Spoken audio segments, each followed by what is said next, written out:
कक्षा 10 विषय हिंदी पाठ 7 सूर्यकांत त्रिपाठी निराला। व्याख्या नंबर पहले का शेष भाग। कवि के मन में तथा जीवन में हरियाली छाई हुई है। वह हरे हरे शरीर वाले वृक्षों और पौधों को देखकर हर्षित हो रहा है।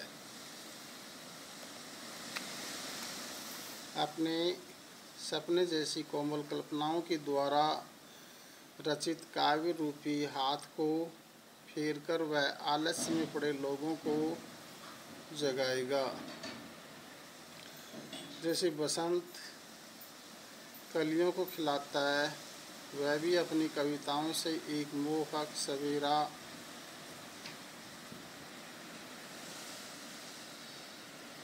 लाएगा और आसपास स्थित अलसाए जीवनों में उत्साह जगाएगा। विशेष यद्यपि कवि का जीवन प्रियजनों के विछोह से व्यथित है, किंतु वह हार मानने को तैयार नहीं। दूसरा पॉइंट, कवि को विश्वास है कि उसके सोतों को जगाने और हंसाने वाली काव्य रचना की यात्रा दूर तक जाएगी। तीसरा पॉइंट, भाषा भावों के अनुरूप तथा शैली भावुकता से पूर्ण है। चौथा, काव्यांश में डालियाँ, कलियाँ, कोमल गात में अनुप्रास अलंकार, स्वैपन, मृदुल कर में उपमा अलंकार तथा निद्रित कलियों में मानवीकरण अलंकार प्रयुक्त हुआ है। पांचवा, काव्यांश सकारात्मक सोच और जीवंत बने रहने का संदेश देता है। दूसरा पद्यांश है, पुष्प पुष्प से तंद्रालस लालसा खींच लूँगा मैं, अपने नव जीवन का अमृत सैर शीश दूंगा मैं, द्वार दिखा दूंगा फिर उनको, है वे मेरे जहाँ अनंत, अभी न होगा मेरा अंत। प्रसंग, प्रस्तुत काव्यांश हमारी पाठ्य पुस्तक क्षितिज में संकलित कवि सूर्यकांत त्रिपाठी निराला द्वारा रचित कविता अभी न होगा मेरा अंत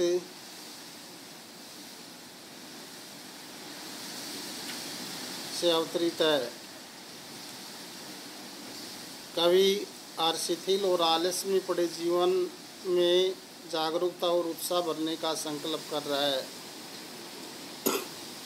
व्याख्या, कवि निराला जी कहते हैं, जैसे बसंत हर फूल को खिला देता है और प्रकृति में आनंदमय वातावरण उत्पन्न कर देता है,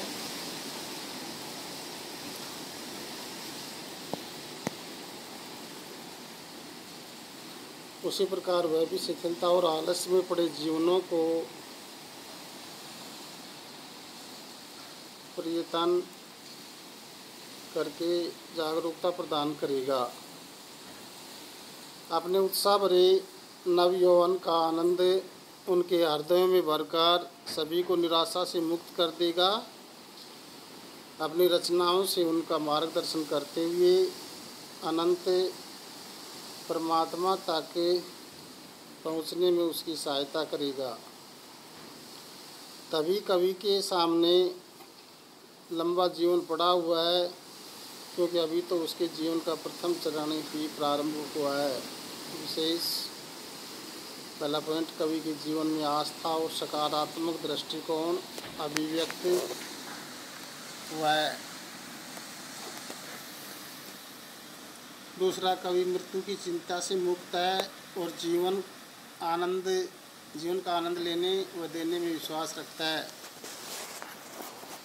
पुष्प पुष्प में पुनरुक्ति प्रकाश, तंद्रालस लालसा सयार शीश तथा द्वार दिखा में अनुप्रास अलंकार है। नवजीवन का अमृत में रूपक अलंकार प्रयुक्त हुआ है। चौथा पॉइंट, काव्यांश में लोकहित का संदेश अभिव्यक्त हुआ है। 5वां, खड़ी बोली हिंदी का प्रयोग तथा छंद मुक्त रचना है। 3रा पद्यांश है, मेरे जीवन का है ही जब प्रथम चरण, इनमें कहाँ मृत्यु, है जीवन ही जीवन, अभी पड़ा है आगे सारा यौवन, सुरण किरण कल्लोलों पर बहता रे बालक मन, मेरे ही अविकसित राग से विकसित होगा बंधु दिगंत, अभिन्न होगा मेरा अंत। प्रस्तुत काव्यांश हमारी पाठ्यपुस्तक क्षितिज में संकलित कवि सूर्यकांत त्रिपाठी निराला द्वारा रचित कविता अभिन्न होगा मेरा अंत शीर्षक से अवतरित है। इस अंश में कवि ने मृत्यु के प्रहारों से सशंकित अपने मन को आश्वासन दे रही हैं कि अभी उनका जीवन समाप्त होने वाला नहीं है। उन्हें अभी जीवन में बहुत कुछ सीखना और करना बाकी है। व्याख्या, कवि इस अंश में स्वयं को ही संबोधित करते हुए प्रतीत हो रहा है। अतीत में अपने अनेक परिजनों की अकाल मृत्यु ने उनके बालमन को सशंकित कर दिया है। अतः वह अपने मन को आश्वस्त करना चाहता है कि अभी वह बहुत समय तक जीवित रहेगा, सक्रिय रहेगा। कवि कहता है कि जब ये उसके जीवन का प्रथम चरण है तो अभी उसकी मृत्यु कैसे हो सकती है। अभी तो दूर दूर तक उसे जीवन ही जीवन दिखाई दे रहा है। वह अपने मन को समझाता है कि अभी उसकी सारी युवावस्था पड़ी हुई है। कवि कहता है कि अभी उसका मन बालकों जैसा भोला और कल्पनाशील है। वह सुनहली किरणों की लहरों पर बह रहा है, अर्थात वह उल्लासपूर्ण जीवन की उज्ज्वल कल्पनाओं में मगन है। धीरे धीरे उनकी रचनाओं में प्रौढ़ता आएगी। उसकी रचना आत्मविश्वास और उत्साह से भरेगी।